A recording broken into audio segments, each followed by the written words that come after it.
الحمد للہ رب العالمین والصلاة والسلام علی سید الانبیاء والمرسلین اما بعد۔ میرے محترم بھائیو، السلام علیکم ورحمۃ اللہ وبرکاتہ۔ آج میں ایک ضروری مسئلہ آپ لوگوں کو بتانا چاہتا ہوں۔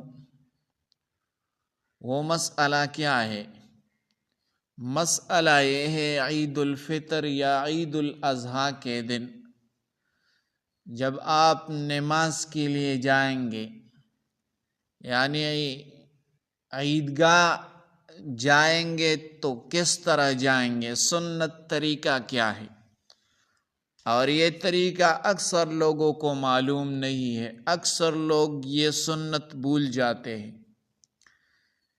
عید کی نماز کے لیے جاتے وقت کون سا راستہ اختیار کرنا چاہیے؟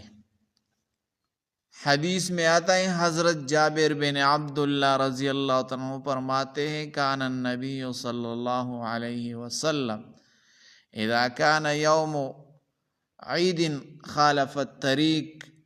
اس طرح حدیث کی عبارت ہے، ترجمہ یہ ہے، جب عید کا دن ہوتا تو حضرت محمد صلی اللہ علیہ وسلم ایک راستے سے عیدگاہ جاتے اور دوسرے راستے سے واپس آتے تھے۔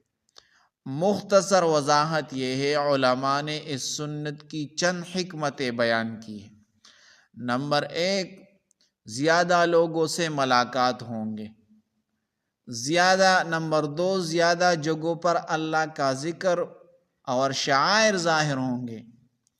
نمبر 3، دونوں راستے قیامت کے دن گواہی دے گا آپ کے لیے۔ نمبر 4، مسلمانوں کے ساتھ خوشی اور محبت کا اظہار ہوگا۔ تو خلاصہ یہ ہوا، لہٰذا عید کی نماز کے لیے جاتے وقت ایک راستہ اختیار کرے اور واپس آتے وقت دوسرا راستہ اختیار کرنا یہ سنت ہے۔ آپ لوگ بھی اس پر انشاءاللہ اس دفعہ عمل کرے اور لوگ کو یہ عمل بتائے تاکہ یہ سنت بھی زندہ رہ جائے اور اس پر لوگ عمل کرے، اور اس کے ساتھ ساتھ ہمارا یہ چینل سبسکرائب کرے تاکہ ہمارا ہر ویڈیو آپ لوگوں تک پہنچائے۔ جزاکم اللہ احسن الجزا۔